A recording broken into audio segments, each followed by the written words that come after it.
ಬೆಂಡೆಕಾಯಿ ಸಾಂಬಾರು ಮಾಡ್ತಾಯಿದ್ದೀನಿ ಫ್ರೆಂಡ್ಸ್.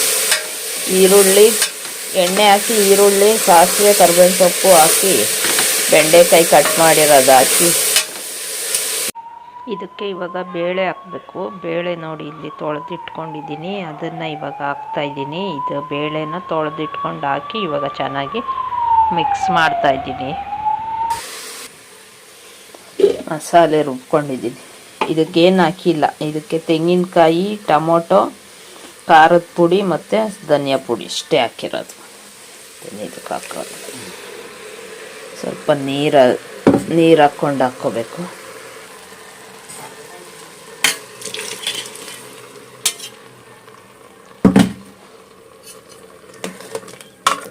ಬೆಂಡೆಕಾಯಿ ಸಾಂಬಾರು ಮಾಡ್ತಾಯಿದ್ದೀನಿ. ಕುಕ್ಕರಲ್ಲೇ ಮಾಡ್ತಾಯಿದ್ದೀನಿ. ಯಾವಾಗ ಪಾತ್ರೆಯಲ್ಲಿ ಮಾಡ್ತಾಯಿದ್ದೆ, ಇವತ್ತು ಕುಕ್ಕರಲ್ಲಿ ಮಾಡ್ತಾಯಿದ್ದೀನಿ ನೋಡಿ. ಇವಾಗ ಇದಾಯಿತು. ಇದನ್ನು ಮುಚ್ಚಿಬಿಟ್ಟು ಒಂದು 3 ಕೂಗ್ಸಿದ್ರೆ ಬೆಂಡೆಕಾಯಿ ಸಾಂಬಾರು ರೆಡಿ.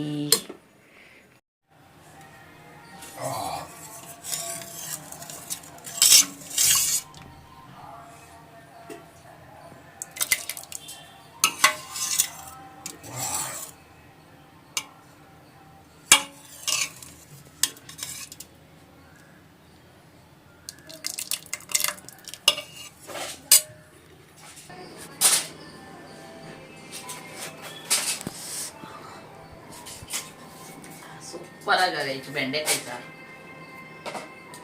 ಸಿಂಪಲ್ ಸಾರು ಸಖತ್ತಾಗೈತೆ ನೋಡಿ ಫ್ರೆಂಡ್ಸ್. ಇವಾಗ ಗೋಧಿದು ರೊಟ್ಟಿ ಮಾಡ್ತಾಯಿದ್ದೀನಿ. ರೊಟ್ಟಿ ಅಂದರೆ ಚಪಾತಿ ಥರನೇ. ಈ ಥರ ಇಷ್ಟು ಗಟ್ಟಿಗೆ ಕಲಿಸ್ಕೊಬೇಕು. ಇಷ್ಟು ಗಟ್ಟಿ ಕಲಿಸ್ಬೇಕು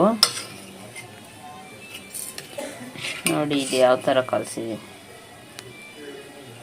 ಈ ಥರ ಇಷ್ಟು ಗಟ್ಟಿ ಕಲಿಸ್ಕೊಂಡ್ರೆ ಈ ಥರ ಸೇಮ್ ಚಪಾತಿ ಥರನೇ ಬರುತ್ತೆ ನೋಡಿ.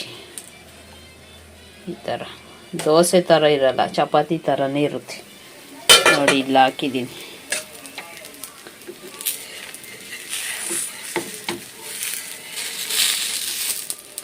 ಎಮರ್ಜೆನ್ಸಿ ಚಪಾತಿ ಕಲಸಿ ಒಸಿಯೋಕ್ಕಾಗಲ್ಲ ಅಂದರೆ ಈ ಥರ ಮಾಡ್ಬೋದು. ತಳಕ್ಕೆ ಎಣ್ಣೆ ಹಾಕಬಾರ್ದು. ಎಣ್ಣೆ ಹಾಕಿದ್ರೆ ದೋಸೆ ಥರ ಬಂದ್ಬಿಡುತ್ತೆ. ಈ ಥರ ರೊಟ್ಟಿ ಥರ ಬರುತ್ತೆ. ನನ್ನ ಮಗಳು ಇಲ್ಲಿ ಬೀಟ್ರೋಟ್ ಪಲ್ಯ ಮಾಡಿಟ್ಟಿದ್ದಾಳೆ, ಅದಕ್ಕೆ ನಾನು ರೊಟ್ಟಿ ಹಾಕ್ತಾಯಿದ್ದೀನಿ. ಸೇಮ್ ಚಪಾತಿ ಹೆಂಗೆ ನಾವು ಹೊಸಿತೀವೋ ಅದೇ ಥರ ಇರುತ್ತೆ ನೋಡಿ. ಎಷ್ಟು ಸಾಫ್ಟಾಗಿದೆ ನೋಡಿ. ದೋಸೆ ಥರ ಇರಲ್ಲ, ಚಪಾತಿ ಥರನೇ ಇರುತ್ತೆ. ಅದಕ್ಕೆ ಇವಾಗ ಇದು ಕಲಸಿ ಹಾಕ್ತಾಯಿದ್ದೀನಿ.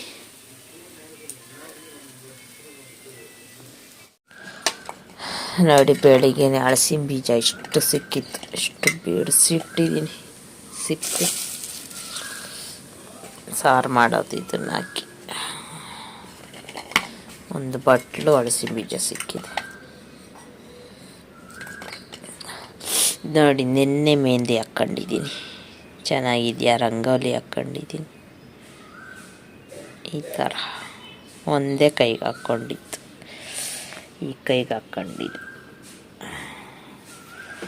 ನನ್ನ ಮಗಳು ಇವಾಗ ಹಾಲು ತರ್ತಾಳೆ. ಬೆಳಿಗ್ಗೆನೇ ಎದ್ದು ಹಲಸಿನ ಬೀಜ ಸುಳ್ಕೊಂಡು ಕೂತಿದ್ದೀನಿ. ಹಾಲು ಹಾಲು ಹಾಲು ಹಾಲು ಹಾಲು ಕುಡಿಯೋದು ಇವಾಗ. ನೆನ್ನೆ ಮಾಡಿದ ಬೆಂಡೆಕಾಯಿ ಸಾರಿದೆ ಸ್ವಲ್ಪ ಇಲ್ಲಿ. ಇವತ್ತು ದೋಸೆ ಮಾಡಿದ್ದೆ. ರಾತ್ರಿನೂ ಗೋಧಿ ದೋಸೆ, ಇವತ್ತು ಗೋಧಿ ದೋಸೆ. ಸ್ವಲ್ಪ ಅನ್ನನೂ ಸಾರಿದೆ. ಹಾಲು ಕುಡಿಯೋದು ಇವಾಗ. ಅದು ಹಾರ್ಲಿಕ್ಸ್ ಐತಾ ನೋಡು, ನಂದು ಗಟ್ಟಿ ಆಗೈತಾ ಡಬ್ಬ. ಏನೋ ಆಯಿತು ಹಾರ್ಲಿಕ್ಸ್ ಡಬ್ಬ ಖಾಲಿ ಮಾಡ್ದಾ?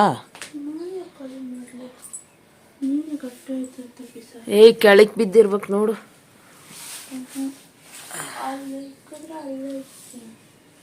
ಇಲ್ಲ ನೋಡು, ಅದ್ರಾಗಿತ್ತು. ಇನ್ನು ಅವತ್ತು ಚಿನ್ನು ಕೊಟ್ಟಿತ್ತು. ಏನಾದರೂ ಹಾಕೊಂಡು ಕುಡಿಬೇಕು. ಪಡವಲಕಾಯಿ, ಹಲಸಿನ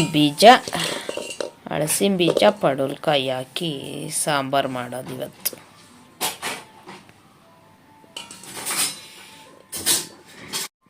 ಮೂರು ಪಡವಲಕಾಯಿ ತರಿಸಿದ್ದೆ, ಅದರಲ್ಲಿ ಒಂದು ಕೆಟ್ಟೋಯ್ತು. ಜಾಸ್ತಿ ದಿವಸ ಆಯಿತು ಮಾಡಲಿಲ್ಲ, ಅದಕ್ಕೆ ಕೆಟ್ಟೋಯ್ತು. ಇವಾಗ ದೋಸೆ ತಿಂತಾಯಿದ್ದೀನಿ ನೋಡಿ, ಗೋಧಿ ದೋಸೆ. ರಾತ್ರಿ ಮಾಡಿದ್ದೆ, ತಿರ್ಗಾ ಬೆಳಗ್ಗೆನೂ ಇದೇ ಮಾಡಿದ್ದೀನಿ. ಬೆಂಡೆಕಾಯಿ ಸಾಂಬಾರು ಇತ್ತಲ್ಲ, ಅದ್ರ ಜೊತೆಗೆ ಬೆಂಡೆಕಾಯಿ ಸಾಂಬಾರು ಚೆನ್ನಾಗಾಗಿತ್ತು, ಅದ್ರ ಜೊತೆ ಇವಾಗ ದೋಸೆ.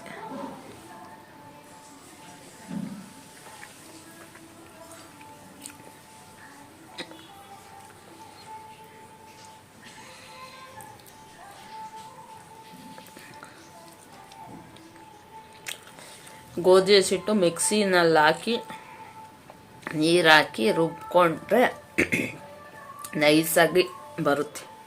ದೋಸೆ ಇಡ್ತಾರೆ, ಆವಾಗ ದೋಸೆ ಚೆನ್ನಾಗಿ ಬರ್ತೈತೆ. ನಾವು ಮಿಕ್ಸ್ ಮಾಡಿದಾಗ ಗಂಟು ಆಗ್ತೈತೆ.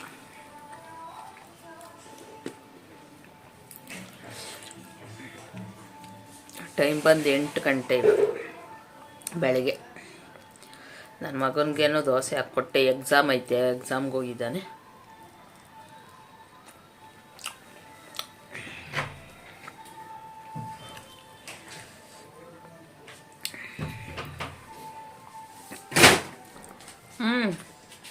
ಅದರಲ್ಲಿರೋದು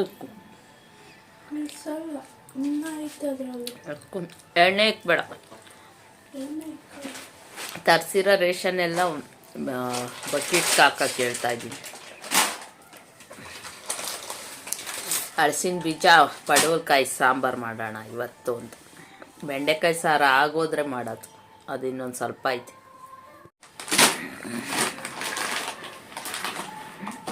ಅಷ್ಟು ಅದು ಹಿಂಗು ತೆಗಿ ಈಚೆಗೆ, ಹಿಂಗಲ್ಲಿಕ್ಕ ನಾನು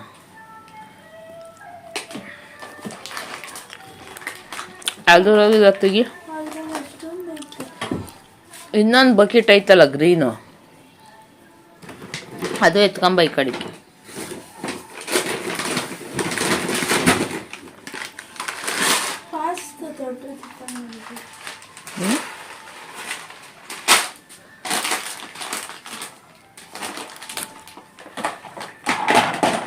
ಇಡ್ಸಲ್ಲ, ಮುಚ್ಚಲಾಕಕ್ಕಾಗಲ್ಲ.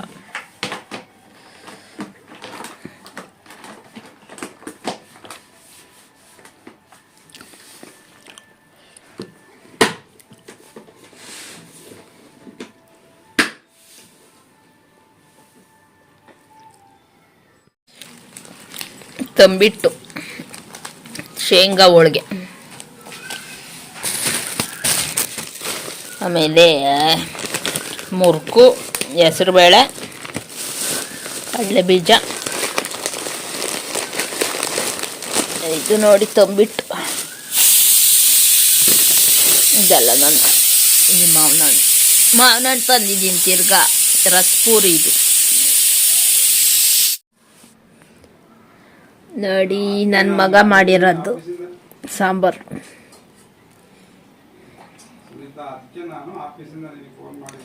ಅಳಸಂಡೆ ಇದು ಏನು ಹಲಸಿನ ಬೀಜ ಮತ್ತು ಪಡವಲಕಾಯಿ.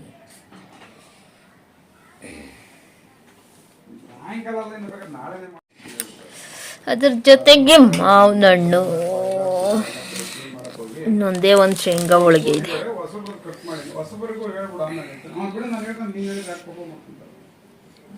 ನೀನೇ ಸಾರ್ಗ ನಾಳೆ ಹೇಳ್ಬಿಡ ಅಷ್ಟೇ. ಓಕೆ.